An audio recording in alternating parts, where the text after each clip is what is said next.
بسم اللہ الرحمن الرحیم۔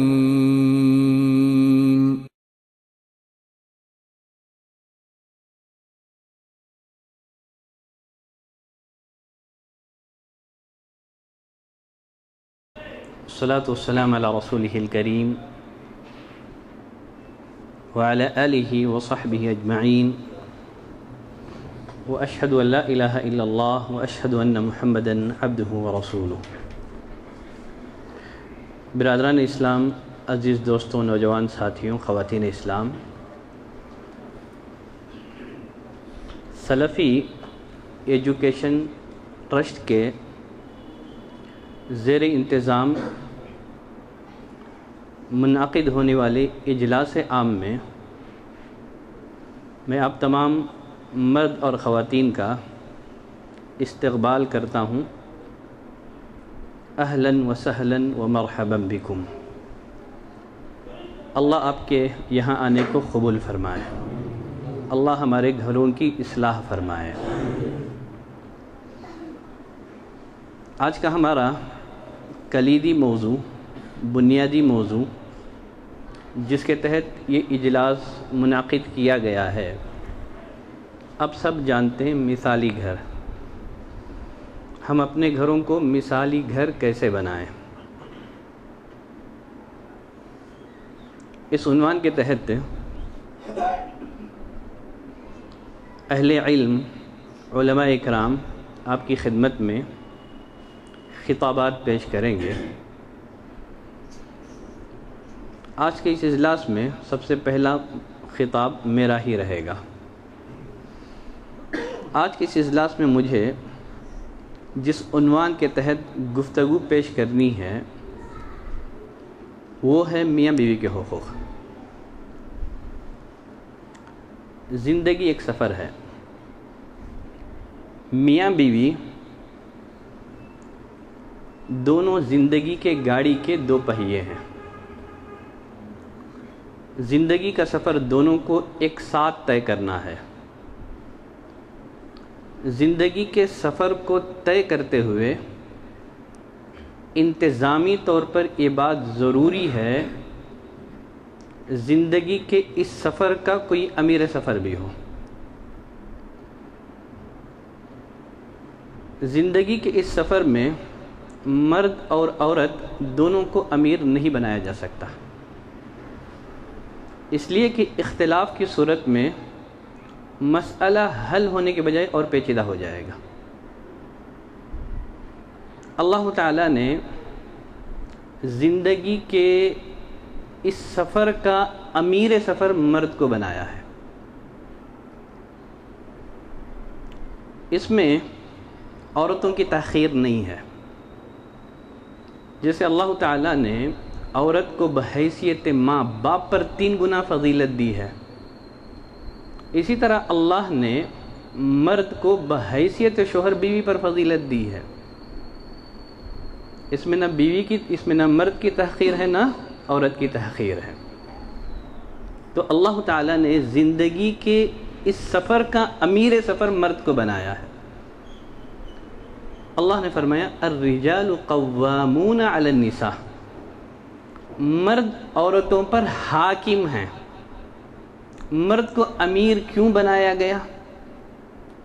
اللہ نے اس کی 2 وجہ بیان کی ہیں۔ پہلی وجہ وہ فطری صلاحیتیں ہیں جو کہ اللہ نے مرد کو بخشی ہیں، بما فضل اللہ بعضهم علی بعض۔ اور دوسری وجہ یہ ہے کہ مرد مال خرچ کرتے ہیں۔ فائنانشیل جتنی بھی ذمہ داریاں ہیں وہ ساری کی ساری ذمہ داریاں مرد پر عائد کی گئی ہیں۔ فائنانشیل ذمہ داریوں سے عورت کو آزاد کر دیا گیا ہے۔ تو یہ 2 بنیادی وجوہات ہیں جن کی بنا پر اللہ نے مرد کو خوام بنایا ہے۔ یہاں یہ بات ذہن میں رکھیں، اسلام میں کوئی بھی عہدہ یا منصب اعزاز نہیں ہے، ایک ذمہ داری ہے۔ امیر القوم خادمہم کہا جاتا ہے۔ قوم کا جو امیر ہوتا ہے ان کا خادم ہوتا ہے۔ تو عہدہ منصب اس کو اعزاز نہ سمجھیں، بلکہ یہ ذمہ داری ہے۔ قیامت کے دن مردوں کو اس ذمہ داری کے بارے میں سوال کیا جائے گا. آپ خوش نہ ہو جائیں کہ ہم قوام ہیں. اور دوسری بات، یہ بات بھی ذہن میں رکھیں، مرد کے قوام ہونے کا، حاکم ہونے کا ہرگز یہ مطلب نہیں ہے کہ وہ بیوی کو حقیر سمجھے، کمتر سمجھے، اس کے ساتھ نوکرانیوں جیسا برتاؤ کرے، اس کے ساتھ خادموں جیسا برتاؤ کرے. گرچہ اللہ تعالیٰ نے مرد کو انتظامی طور پر نگران بنایا ہے، امیر بنایا ہے، لیکن میاں اور بیوی ان دونوں کا باہمی تعلق دوستانہ ہے، مالک اور نوکرانی جیسا نہیں ہے. ان کا باہمی تعلق دوستانہ ہے. ایک دفعہ نبی کریم صلی اللہ علیہ وسلم نے سیدہ عائشہ رضی اللہ تعالیٰ عنہ سے کہا، اے عائشہ، جب تم مجھ سے خوش ہوتی ہو تو مجھے پتہ چل جاتا ہے، جب تم مجھ سے ناراض ہوتی ہو مجھے معلوم ہو جاتا ہے. سیدہ عائشہ رضی اللہ تعالیٰ عنہ نے پوچھا، وہ کیسے؟ نبی کریم صلی اللہ علیہ وسلم نے فرمایا، جب تم مجھ سے خوش ہوتی ہو قسم کھاتے ہوئے کہتی ہو محمد کے رب کی قسم ہے، ناراض ہوتی ہو تو کہتی ہو ابراہیم کے رب کی قسم ہے. سیدہ عائشہ رضی اللہ تعالیٰ عنہ نے کہا، اللہ کے رسول بات سچ ہے، صرف میں آپ کا نام چھوڑتی ہوں لیکن آپ کا احترام کرتی ہوں. تو عورت کا ناراض ہونا یہ مرد کی قوامیت کے خلاف نہیں ہے. دیکھیں واقعی عفق کو یاد کریں. سیدہ عائشہ رضی اللہ تعالیٰ عنہ پر منافقین نے بدکاری کا الزام لگایا. سیدہ عائشہ رضی اللہ تعالیٰ عنہ پر قیامت صغریٰ ٹوٹ پڑی، ایک طرح سے بڑی قیامت صغریٰ. خود نبی کریم صلی اللہ علیہ وسلم کو بھی شک ہو گزرا تھا کہ کہیں عائشہ سے تو غلطی سرزد نہیں ہو گئی ہے. بالآخر اللہ نے سورۃ النور کی آیت براءت نازل کی اور سیدہ عائشہ رضی اللہ تعالی عنہ کو اس الزام سے بری کر دیا.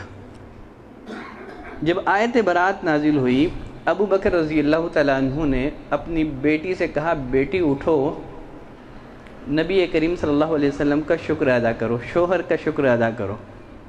سیدہ عائشہ رضی اللہ تعالیٰ عنہ نے کہا کہ میں اللہ کے علاوہ کسی کا شکر ادا نہیں کروں گی، میں آج صرف اللہ کا شکر ادا کروں گی، اس لیے کہ تمہیں تو یہ احتمال ہو چکا تھا شاید میں غلطی پر ہوں، میں آج صرف اللہ کا شکر ادا کروں گی.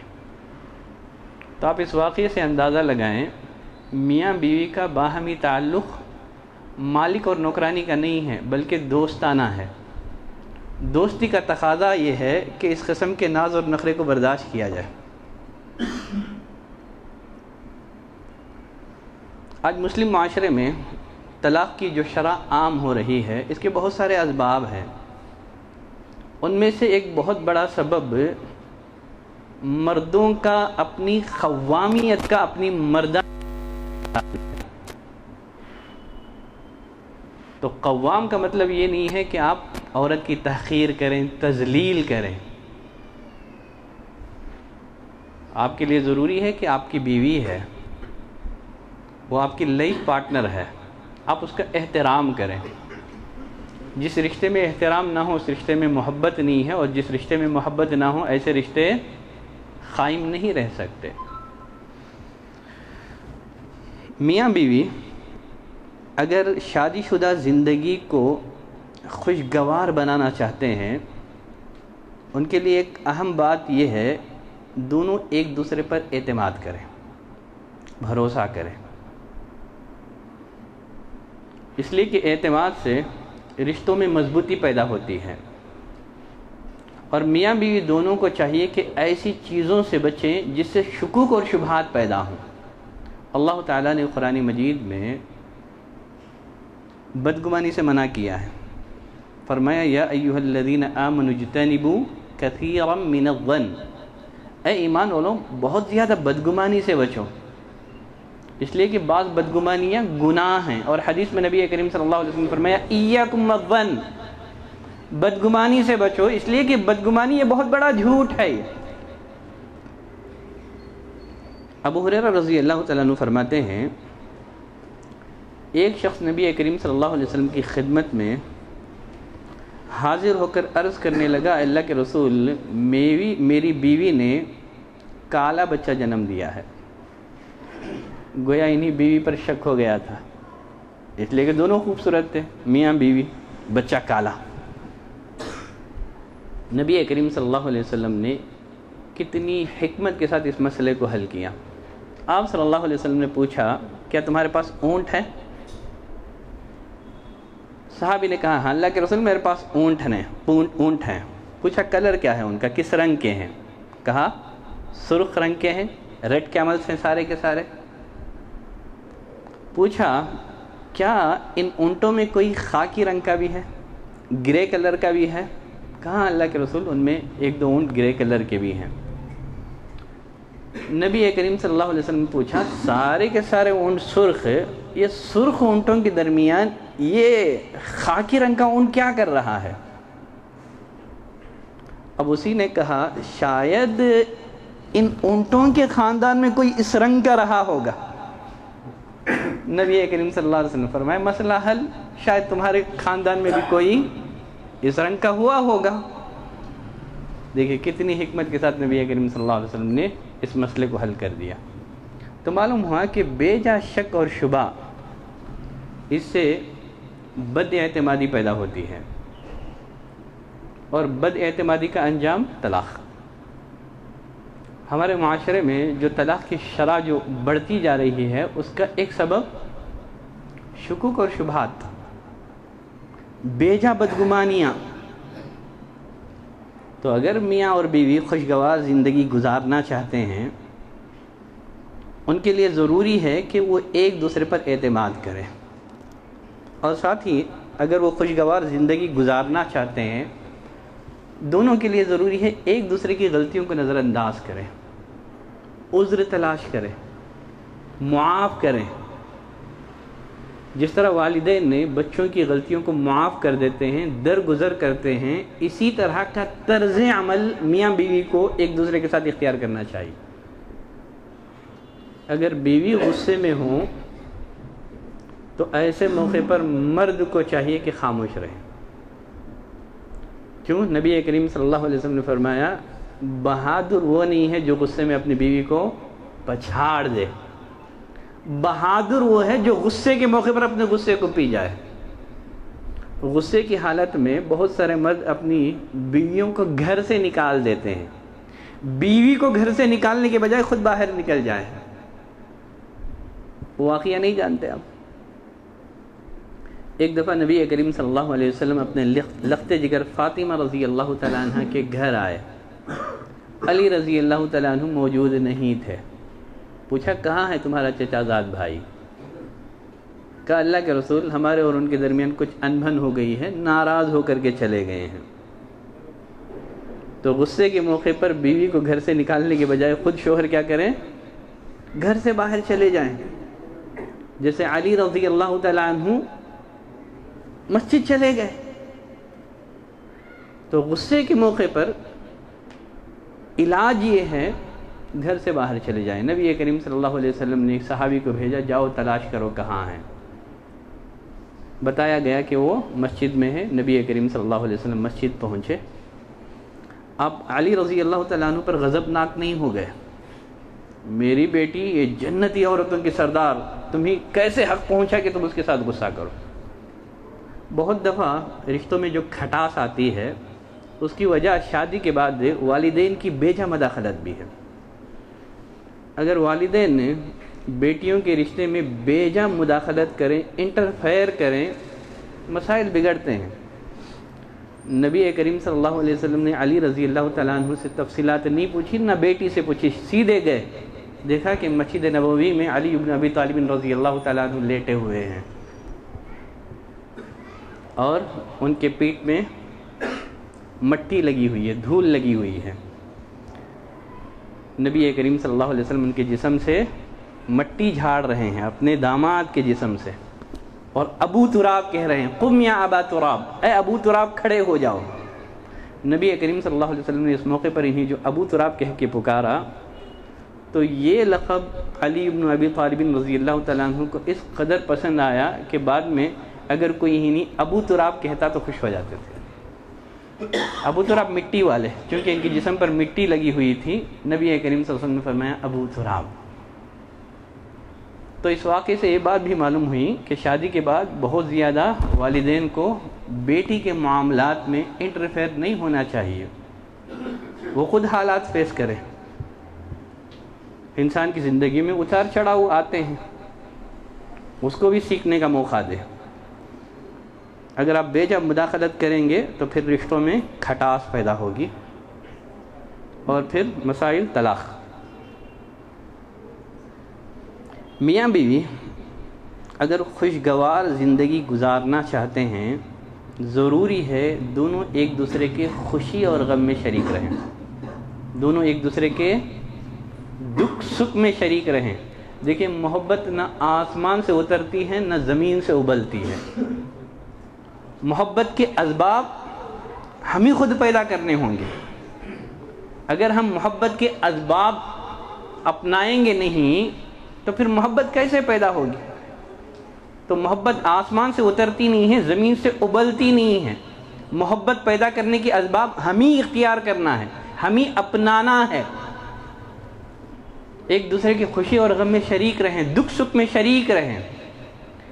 جب نبی کریم صلی اللہ علیہ وسلم پر پہلی وحی نازل ہوئی، آپ صلی اللہ علیہ وسلم جب گھبرائے ہوئے گھر پہنچے، سیدہ ام المؤمنین خدیجہ رضی اللہ تعالیٰ عنہ نے تسلی دی، کہا کہ اللہ واللہ لا یخزیک اللہ عبدا، ہرگز نہیں، اللہ کی قسم اللہ آپ کو رسوا نہیں کرے گا۔ تو دکھ سکھ میں شریک ہونا ہے، اس کے غم کو ہلکا کرنا ہے، کھیل اور کود کے مواقع فراہم کرنا ہے۔ نبی کریم صلی اللہ علیہ وسلم اپنی بیویوں کے ساتھ جائز مذاق کیا کرتے تھے، بلکہ سیدہ عائشہ رضی اللہ تعالیٰ عنہ کے ساتھ تو رننگ ریس کا بھی مقابلہ ہوا تھا 2 مرتبہ۔ ایک پہلی دفعہ سیدہ عائشہ جیت گئی، دوسری دفعہ نبی کریم صلی اللہ علیہ وسلم جیت گئے۔ کہا یہ اس ہار کا بدلہ ہے۔ تو ایک دوسرے کے دکھ سکھ میں، خوشی اور غم میں شریک رہیں۔ اگر میاں بیوی خوشگوار زندگی گزارنا چاہتے ہیں، ان لوگوں کو چاہیے اطاعت الہی کے کاموں میں، اطاعت الہی کے کاموں میں ایک دوسرے کا تعاون کریں۔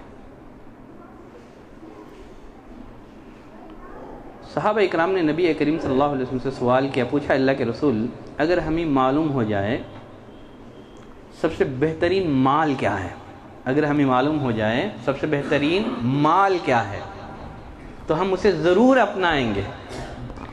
نبی کریم صلی اللہ علیہ وسلم نے فرمایا سب سے بہترین مال ذکر کرنے والی زبان ہے، ذکر کرنے والی زبان ہے، شکر کرنے والا دل ہے، اور تیسری چیز مومنہ بیوی ہے، مومنہ عورت ہے جو نیکی کے کاموں میں، اطاعت الہی کے کاموں میں اپنے شوہر کی مدد کرے۔ اللہ نے فرمایا والمؤمنون والمؤمنات بعضهم اولیاء بعض، مومن مرد مومن عورتیں آپس میں ایک دوسرے کے دوست ہیں، آپس میں ایک دوسرے کو بھلائی کا حکم دیتے ہیں، برائی سے روکتے ہیں۔ ابو ہریرہ رضی اللہ تعالیٰ عنہ کی روایت میں نبی کریم صلی اللہ علیہ وسلم نے فرمایا اللہ اس انسان سے، اس مرد سے خوش ہوتا ہے جو رات میں بیدار ہوتا ہے، نماز پڑھتا ہے، بیوی کو جگاتا ہے تاکہ وہ بھی نماز پڑھے۔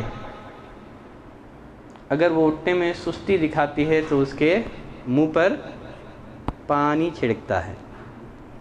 اور پھر اسی طرح نبی کریم صلی اللہ علیہ وسلم نے فرمایا کہ اللہ اس عورت سے خوش ہوتا ہے جو رات میں بیدار ہوتی ہے نماز پڑھنے کے لیے، نماز پڑھنے کے بعد شوہر کو بیدار کرتی ہے، شوہر کو جگاتی ہے تاکہ وہ بھی نماز پڑھے۔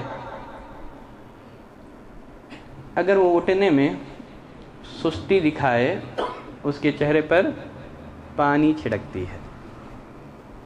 تو معلوم ہوا کہ اگر میاں اور بیوی خوشگوار زندگی گزارنا چاہتے ہیں، ضروری ہے کہ اطاعت الہی کے کاموں میں ایک دوسرے کی مدد کریں، مثالی گھر بنائیں۔ مثالی گھر کب بنے گا؟ مثالی گھر ہمارا اسی وقت بنے گا جب ہمارا جو مقصد پیدائش ہے، اللہ تعالیٰ نے ہمیں کیوں پیدا کیا ہے، ہماری پیدائش کا مقصد کیا ہے؟ کیا بس ایسے ہی اللہ نے ہمیں بیکار بے عبث پیدا کیا ہے؟ افحسبتم انما خلقناکم عبثا، کیا تم نے یہ سمجھ رکھا ہے کہ ہم نے تمہیں عبث بیکار بے مقصد پیدا کیا ہے؟ کیا ہماری پیدائش بے مقصد ہے؟ اللہ نے بے مقصد پیدا کیا ہے؟ اللہ نے ہمیں بے مقصد پیدا نہیں کیا، وہ تو حکیم ہے، اس کا ہر کام حکمتوں سے بھرا ہوا ہوتا ہے۔ اللہ نے انسانوں کو ایسے ہی عبث بیکار بے مقصد پیدا نہیں کیا ہے۔ انسانوں کی پیدائش کا مقصد رب العالمین کی عبادت ہے، رب العالمین کی بندگی ہے۔ وما خلقت الجن والانس الا لیعبدون۔ میاں بیوی کو چاہیے کہ اس مقصد میں ایک دوسرے کی مدد کریں۔ صرف شادی یہ جنسانی خواہشات کی تسکین کے لیے نہ ہو۔ جنسانی خواہشات تو جانور بھی پورے کرتے ہیں، کیا شادی صرف جنسانی خواہشات کی تکمیل کے لیے ہے؟ اگر شادی صرف جنسانی خواہشات کی تکمیل کے لیے ہے تو پھر تم میں اور جانوروں میں فرق کیا ہے؟ ایک مومن صرف جنسانی خواہشات کی تکمیل کے لیے شادی نہیں کرتا ہے۔ مومن جب شادی کرتا ہے تو اس کے پیش نظر بلند مقاصد ہوتے ہیں۔ تو اطاعت الہی کے کاموں میں ایک دوسرے کی مدد کرے، جو مقصد پیدائش ہے اس کو کبھی فراموش نہ کرے، خود بھی نمازوں کی پابندی کرے۔ اللہ نے فرمایا وَأْمُرْ أَهْلَكَ بِالصَّلَاةِ وَاسْتَبِرْ عَلَيْهَا، اپنے گھر والوں کو نماز کا حکم دو۔ اللہ نے اسماعیل علیہ السلام کی تعریف کی، کیوں تعریف کی؟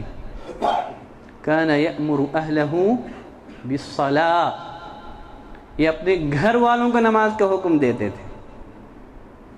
وَأْمُرْ أَهْلَكَ بِالصَّلَاةِ، گھر والوں کو نماز کا حکم دو، خود نماز کی پابندی کرو۔ آج ہمارے گھر جہنم کدا اس لیے بنے ہوئے ہیں، آج ہمارے گھروں میں نماز نہیں ہے، قرآن مجید کی تلاوت نہیں ہے، جب دیکھو میوزک، ناچ گانے، اللہ کی رحمت کہاں سے آئے گی؟ گھر میں یا تو آپ شیطان کو انٹری ہونے کا موقع دیتے ہیں یا تو فرشتوں کو انٹری ہونے کا موقع دیتے ہیں۔ اگر گھر میں میوزک ہو، اگر گھر میں ناچ گانے ہوں تو فرشتے انٹری ہوں گے کہ شیاطین انٹری ہوں گے؟ کیوں آج ہمارے گھر جہنم کدا بنے ہوئے ہیں؟ کیوں اس قدر اختلافات ہیں؟ ہم نے تو فرشتوں کو انٹری ہونے ہی نہیں دیا۔ اسی بنا پر آج ہمارے گھر جو ہے یہ مسائل کا شکار ہیں۔ تو مقصد جو تخلیق ہے، مقصد پیدائش جو ہے، اس معاملے میں میاں اور بیوی کو چاہیے کہ ایک دوسرے کا سپورٹ کرے، ایک دوسرے کا تعاون کریں، ایک دوسرے کی مدد کریں، خود بھی نیک بنیں، نیکی پر قائم رہیں، نمازوں کی پابندی کریں اور گھر والوں کو بھی نماز کی ہدایت کریں۔ اگر میاں اور بیوی خوشگوار زندگی گزارنا چاہتے ہیں، اپنی ازدواجی زندگی کو خوشگوار بنانا چاہتے ہیں، اس کے لیے ایک اہم کام یہ ہے، دونوں کو چاہیے کہ ایک دوسرے کے رازوں کی حفاظت کریں۔ کس کی حفاظت؟ رازوں کی حفاظت۔ لوگوں کے سامنے ایک دوسرے کے عیوب بیان نہ کریں، شوہر بیوی کے عیوب، بیوی شوہر کے عیوب، کہاں سے رشتوں میں محبت ہوگی؟ ایک دوسرے کے رازوں کی حفاظت کریں، لوگوں کے سامنے ایک دوسرے کی برائی بیان نہ کریں۔ اللہ تعالیٰ نے کیا فرمایا؟ ہن لباس لکم وانتم لباس لہن، تم تمہاری بیویوں کے لیے لباس ہو اور تمہاری بیویاں تمہارے لیے لباس ہیں۔ لباس کیوں پہنا جاتا ہے؟ لباس کے مقاصد کیا ہیں؟ یا بنی آدم قد انزلنا علیکم لباسا یواری سوآتکم وریشا، ایک تو لباس خوبصورتی عطا کرتا ہے، میاں بیوی دونوں ایک دوسرے کے زیب اور زینت کا ذریعہ بنے، اور مقامات سطر کو چھپاتا ہے، انسان کے عیوب کو چھپاتا ہے۔ یہی ہے نا، لباس انسان کے عیب کو چھپا دیتا ہے۔ جب آدمی لباس زیب تن کرتا ہے تو اس کے عیوب کا لوگوں کو پتہ نہیں چلتا ہے۔ فرمایا کہ میاں بیوی ایک دوسرے کے لیے لباس ہے. جس طرح لباس انسان کی عیوب کو چھپا دیتا ہے، اسی طرح میاں بیوی کو چاہیے کہ ایک دوسرے کے عیوب کو چھپا دے، پردہ پوشی کرے. من ستر مسلما سترہ اللہ، جو کسی مسلمان کی پردہ پوشی کرے گا قیامت کے دن اللہ پردہ پوشی کرے گا. تو شوہر اس بات کا زیادہ حقدار ہے کہ آپ اس کے عیوب پر پردہ ڈالیں، اور بیوی اس بات کی زیادہ حقدار ہے دوسروں کے بنسبت کہ آپ اس کے عیوب پر پردہ ڈالیں. ہمیں کوئی موقع نہیں ملتا ہے کہ ہم لوگوں کے سامنے برائی بیان کرنے لگتے ہیں. اگر میاں بیوی شادی شدہ زندگی کو خوشگوار بنانا چاہتے ہیں، ابو عباد آ گئے، دیکھو کہاں ہے وہ. اگر میاں اور بیوی، اور 10 منٹ ہوگا، کہاں ہے وہ؟ ٹھیک ہے. اگر میاں اور بیوی شادی شدہ زندگی کو خوشگوار بنانا چاہتے ہیں، ان کے لیے ضروری ہے کہ ایک دوسرے کے لیے زیب و زینت اختیار کریں. ایک دوسرے کے لیے زیب و زینت اختیار کریں. نبی کریم صلی اللہ علیہ وسلم نے فرمایا، جس انسان کے دل میں رائی کے دانے کے برابر کبر ہو، جس انسان کے دل میں رائی کے دانے کے برابر کبر ہو، تکبر ہو، وہ جنت میں داخل نہیں ہوگا. صحابہ اکرام نے کہا، اللہ کے رسول، آدمی چاہتا ہے کہ اس کا لباس اچھا ہو، آدمی چاہتا ہے اس کا لباس اچھا ہو، اس کے جوتے اچھے ہوں. اللہ کے رسول، کیا اچھا لباس پہننا، اچھے جوتے پہننا یہ غلط ہے؟ کیا یہ بات بھی تکبر میں ہے؟ نبی کریم صلی اللہ علیہ وسلم نے فرمایا، ان اللہ جمیل یحب الجمال. اللہ تعالیٰ جمیل ہے، جمال کو پسند کرتا ہے. اللہ خوبصورت ہے، خوبصورتی کو پسند کرتا ہے. عبداللہ بن عباس رضی اللہ تعالیٰ عنہ فرماتے ہیں، مجھے پسند ہے کہ میں اپنی بیوی کے لیے خوبصورت بنوں، اپنے آپ کو خوبصورت بناؤں اپنی بیوی کے لیے.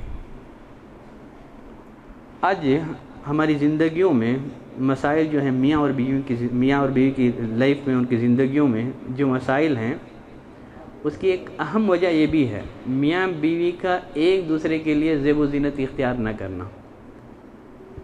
ہماری گھر کی عورتیں جب گھر سے باہر نکلتی ہیں کسی فنکشن کے لیے، خوب سج دھج کر گھر سے باہر نکلتی ہیں. ہماری خوبصورتی کا سب سے زیادہ حقدار کون ہے؟ شوہر ہے. لیکن بیچارہ شوہر جب کام کاج کر کے تھک کر کے گھر پہ آتا ہے تو وہی پھٹی پرانی میلی نیٹی میں شوہر کا استقبال کرتی ہے. پھر کہاں سے محبت آئے گی؟ شوہر تو باہر کسی عورت کو تلاش کرے گا. تو آپ نبی کریم صلی اللہ علیہ وسلم نے اچھی بیوی کی یہ صفت بیان کی، جب شوہر اس کو دیکھے تو خوش کر دے، جب شوہر اس کو دیکھے تو خوش کر دے، اپنی اداؤں سے خوش کر دے. یہاں تو ایسا ہے، مرد دیکھے تو مزاج میں چڑچڑا سا پن آ جائے. تو خواتین سے درخواست ہے، آج جو مسائل، گھریلو جو مسائل ہیں، اس کی ایک وجہ یہ بھی ہے کہ عورتیں اپنے شوہروں کے لیے زیب و زینت اختیار نہیں کرتی ہیں. فنکشنوں میں جانا ہو تو گھنٹوں بیٹھ کر کے اپنے آپ کو سجاتی ہیں، لیکن وہی میلی کچیلی نیٹی میں اپنے شوہروں کا استقبال کرتی ہیں. اس سے محبت پروان چڑھے گی؟ میاں بیوی چاہتے ہیں ان کی شادی شدہ زندگی، ان کی ازدواجی زندگی خوشگوار بنے.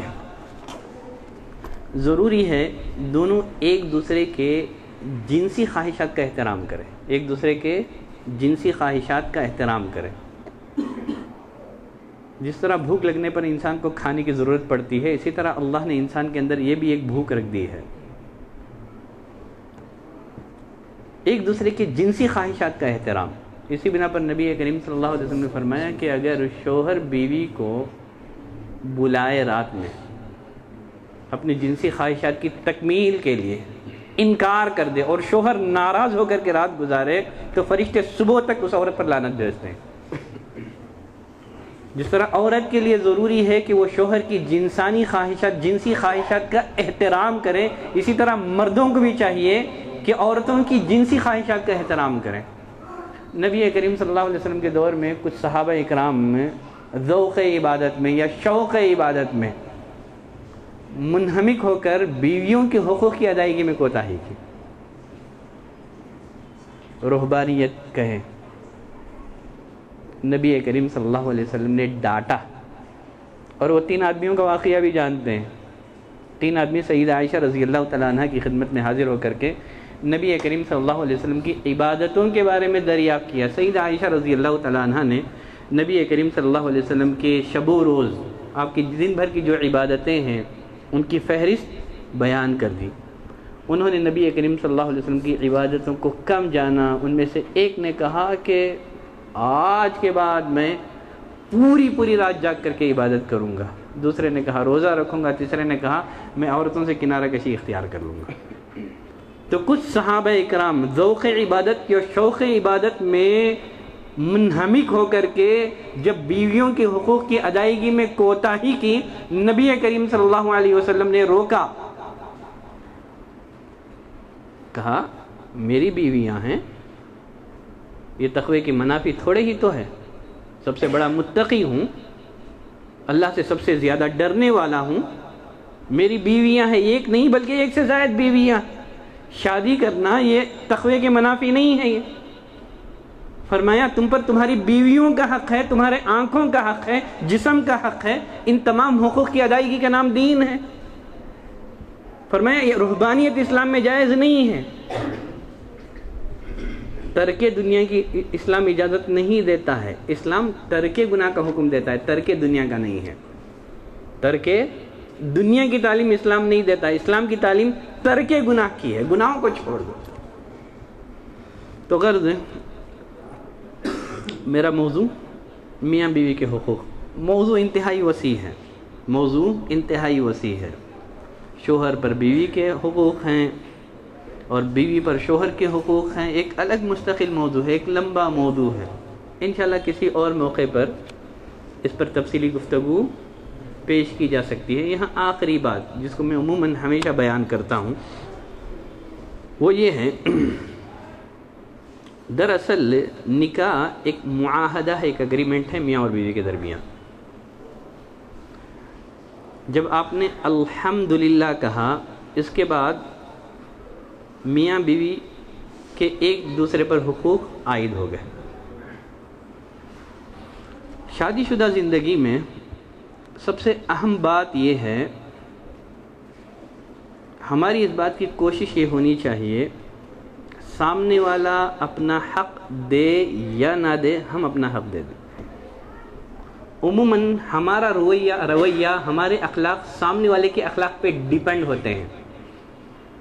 سامنے والا اچھا اخلاق سے پیش آیا تو ہم بھی بدلے میں اچھے اخلاق کا معاملہ کرتے ہیں۔ بیوی ہمارے حق ادا کرے تو ہم بیوی کے حق ادا کرتے ہیں، یہی نہ ہوتا ہے۔